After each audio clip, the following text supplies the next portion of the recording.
toujours en compagnie ce mardi matin d'Anne-Sophie Thierry de la structure L'Autrement dit, créée il y a 7 ans à Moret, commune de Vaux-sur-Sûre, et ce dans le but de partager des outils et de proposer des ateliers destinés notamment aux parents qui cherchent à équilibrer les tensions avec leurs enfants, à mieux communiquer avec leurs ados, car c'est vrai, chez nous en province de Luxembourg, les travailleurs frontaliers ont parfois peu de temps à consacrer à leurs enfants en raison notamment des contraintes que leur impose leur statut de frontalier, à savoir les trop nombreuses heures passées sur la route ou dans le train. Que conseillez-vous justement à ces parents qui sont peut-être déjà sur la route à cette heure-ci, 7h23, Anne-Sophie Thierry? Moi, ce que je remarque, c'est que les parents se sentent énormément coupables et la société est culpabilisante pour les parents. Je me souviens d'une maman qui me disait « Quand tu travailles, on te dit que tu ne t'occupes pas de ton enfant. Quand tu travailles pas, on te dit que tu étouffes ton enfant. Quand tu travailles à moitié, on te dit que tu travailles à moitié et donc tu fais pas bien ton travail. Donc qu'est-ce qu'il faut faire ?» Et je trouvais qu'elle avait vraiment raison, cette maman. On vit dans une société qui culpabilise. Et donc, moi, j'ai envie de dire, le but n'est pas de passer nécessairement beaucoup de temps à se chamailler avec ses enfants. Si on pouvait passer du bon temps, même s'il n'est pas énorme, ça serait déjà merveilleux. Et donc, dans ce bon temps à passer avec nos enfants, comment on peut faire pour que ça se passe bien?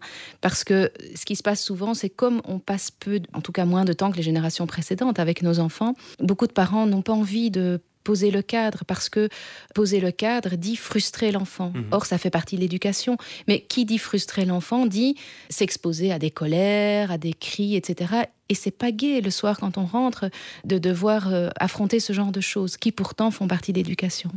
On vous écouterait durant des heures complètes. Est-ce qu'on peut justement rentrer en contact avec vous de quelque manière que ce soit? Peut-être déjà par mail, via un site internet que vous allez rappeler, et vous organisez des conférences un petit peu en province de Luxembourg? Oui, alors justement pour rebondir sur la question de peu de temps avec mon enfant, donc peu de temps pour faire des choses qui pourraient améliorer la communication, on a mis en place un projet qui s'appelle Parent Équilibre, qui permet aux gens de se former, mais de chez eux, donc à distance. C'est un accompagnement à la parentalité en ligne, hein. Voilà. Je lis précisément. Voilà, c'est tout à fait ça. C'est assez nouveau, hein. Je crois que c'est depuis quelques mois. C'est tout nouveau. Et donc, les auditeurs peuvent trouver des informations sur notre site qui est www.l'autrement-dit.net.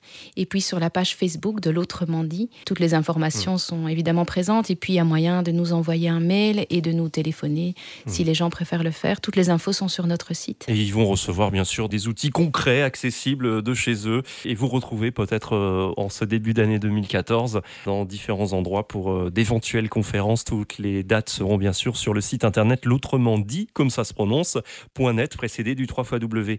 Merci Anne-Sophie Thierry. Qu'est-ce que l'on peut vous souhaiter en ce début d'année, période de vœux, vous qui connaissez bien tous ces enfants qui ont été à l'honneur lors de Viva for Life? Qu'est-ce qu'on peut vous souhaiter à vous et puis aussi aux enfants, aux parents? Je commencerai par les parents et les enfants, de la sérénité, de l'harmonie dans les familles, pour chacun où qu'il soit. Ça pourrait être un beau vœu de nouvelle année. La sérénité, c'est une belle chose qu'on peut souhaiter. On ne souhaite pas beaucoup de sérénité, on souhaite toujours de la joie, du bonheur, la santé. En tout cas, je vous ai trouvé fort sereine ce matin et ça nous a fait plaisir de vous accueillir. Merci Philippe. Il est 7h26.